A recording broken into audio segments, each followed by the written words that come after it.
Hey there wizards, and welcome to Unit 3 of Section 3 on Creating in 3D. A sculpture is a type of art.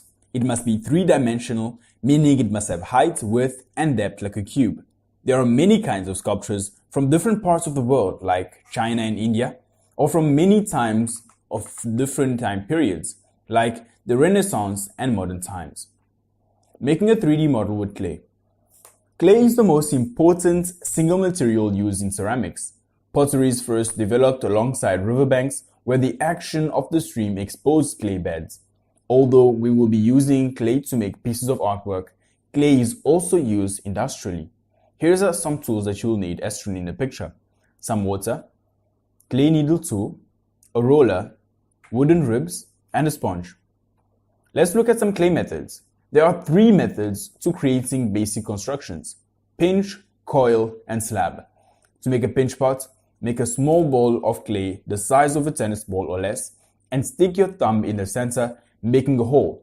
Then apply pressure with your fingers on the outside and thumb on the inside, creating a rounded bowl shape. You can easily join two of these shapes together to create a spherical form that could be the head or body of an animal figurine, bird, or house.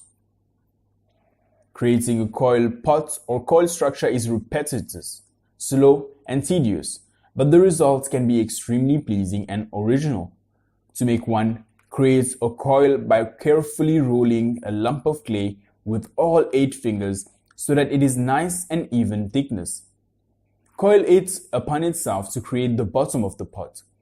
Make another coil of the same thickness and attach it to the end of the first coil, carefully smoothing them together. Finish the bottom of the pot carefully, and if it is necessary, then allow the coils to go on top of one another. The closer in you go, the more the pot will taper in. Putting the coils more towards the outside of the pot will make the pot expand outwards. You can create some interesting effects by making the coils go in and out in this manner. If you desire a smooth look, you can smooth the coils as you go.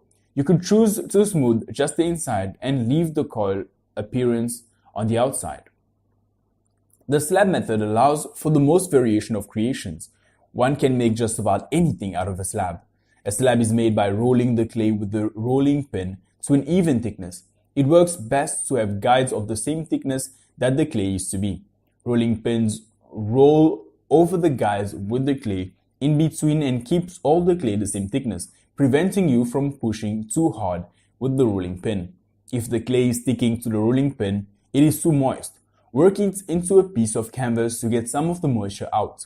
Also, make sure that no clay has accumulated on the rolling pin before you begin. Your clay slab will stick to these pieces.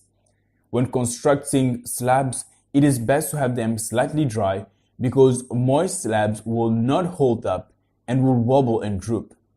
It is also best to join clay that is the same consistency to prevent warping and cracking as they dry at different rates.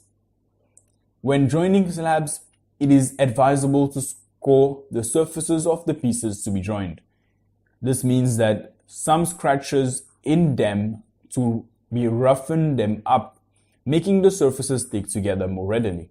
Once the main body of the slab structure is assembled, it can be paddled, shaped, cut, twisted, and otherwise formed into the final concept.